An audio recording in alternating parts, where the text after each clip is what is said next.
여러분 안녕하십니까? 수학을 좋아하는 사람 버닝스톤 인사드립니다. 여러분은 함수가 뭐라고 생각하십니까? 과연 수학이 일상생활과 관련이 있을까요? 대부분의 학생들은 수학을 배우면서 수학은 단지 시험을 위한 공부라고 생각합니다.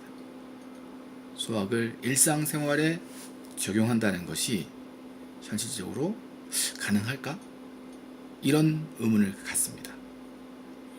하지만 오랫동안 수학을 공부해온 저로서는 일상생활의 많은 것들이 수학과 관련이 있고 실제로 수학이 많이 사용되고 있다는 것을 피부로 느끼고 있습니다. 그래서 오늘은 여러분에게 수학과 일상생활의 관계에 대해서 말씀드리고자 합니다. 첫 번째 시간으로 오늘은 함수와 실생활에 대해서 이야기해 드리겠습니다. 함수. 과연 함수란 무엇일까요? 함수는 수학에서 굉장히 중요한 위치를 차지합니다. 여러분도 학교에서 함수에 대해서 많은 시간을 공부했을 거라고 생각합니다. 그러면 함수를 이루는 구성 요소는 무엇일까요? 함수는 우선 모임으로부터 시작합니다. 모임이라는 것은 구성원이 있겠죠. 그 구성원을 수학에서는 원소라고 합니다. 구성원을 갖는 두 모임이 있어야 됩니다. 다시 말해서 공집합이 아닌 두집합이 필요합니다. 이 두 집합은 서로 같은 집합이어도 괜찮습니다.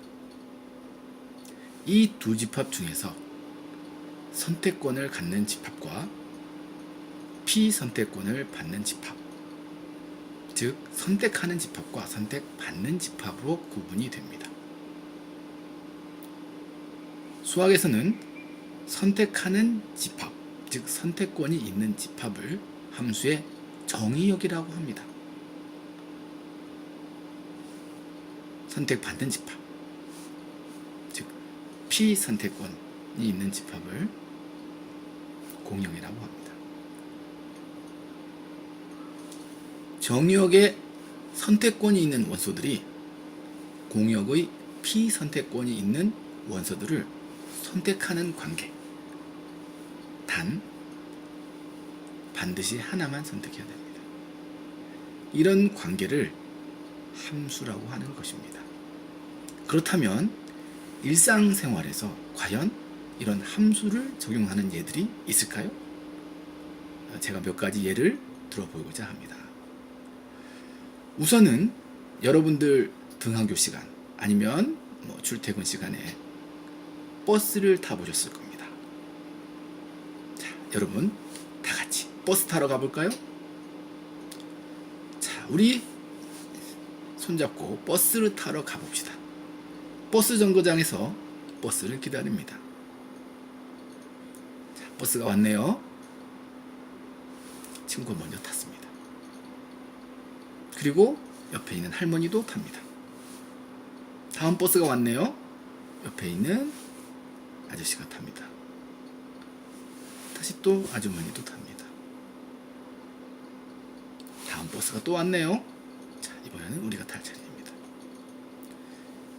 이렇게 버스 정거장에서 버스를 기다리는 손님들은 한 버스만 탈 수 있습니다. 바로 손님이 선택권이 있는 것입니다. 여기서 손님들의 집합을 정의역이라고 합니다. 피선택권, 즉 손님을 태우는 버스들의 모임을 공역이라고 하는 것입니다. 버스가 왔지만 한 명도 타지 않을 수도 있습니다. 즉 버스들 중에서 손님을 태우는 버스와 손님을 태우지 않는 버스가 생기는 것입니다. 이렇게 선택권이 있다고 해서 모두 다 선택받는 것은 아닌 것입니다. 그 선택권이 있고 피선택권이 있다고 해봅시다. 피선택권이 있는 버스들의 모임 중에서 선택받는 것들만 모아놓은 그런 버스들의 집합이 있겠죠. 이것을 함수에서는 치역이라고 합니다. 즉 공역의 원소들 중에서 선택받은 것들만 모아놓은 집합, 이 집합을 치역이라고 하는 것입니다. 자, 다른 예를 한번 들어볼까요? 여러분 여행 좋아하시죠? 여행 갈 때 우리는 공항에서 비행기를 타게 됩니다. 물론 가까운 곳에 갈 때는 기차도 탈 수 있고 버스도 탈 수 있고 택시도 탈 수 있습니다. 항공사는 여러 항공사가 있고 비행기도 여러 비행기가 있겠죠. 하지만 우리는 한 비행기를 타게 되어 있습니다.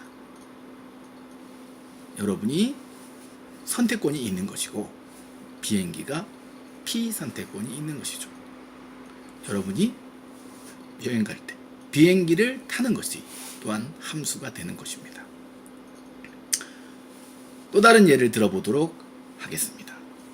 여러분 초등학교 진학해보고 중학교도 진학해보셨고 고등학교도 진학해보셨고 물론 이제 대학을 진학하신 분도 계실 것이고 대학을 진학하려고 하는 분도 계실 것입니다. 우리는 초등학교에 입학할 때 하나의 초등학교, 즉 복수 초등학교를 지원할 수는 없습니다. 물론 들어갈 수는 없는 것입니다. 우리는 딱 한 개의 초등학교에 입학을 하게 됩니다. 중학교도 마찬가지겠죠. A 중학교에 입학했으면 다른 B 중학교는 입학할 수가 없습니다. 고등학교도 마찬가지입니다. 하나의 고등학교를 입학하게 되는 것입니다. 대학을 진학할 때 여러분 원서는 여러 군데 놓습니다. 하지만 실제로 입학할 수 있는 대학은 한 군데밖에 없습니다. 이렇게 여러분이 학교를 선택할 수 있는 선택권이 있지만 실제로 선택할 수 있는 학교는 하나밖에 없는 것입니다. 이 관계를 함수라고 할 수 있습니다. 여러분 함수가 일상생활에서 쓰이고 있다는 것을 느끼셨습니까? 함수는 우리가 알게 모르게 일상생활에서 많이 쓰이고 있습니다.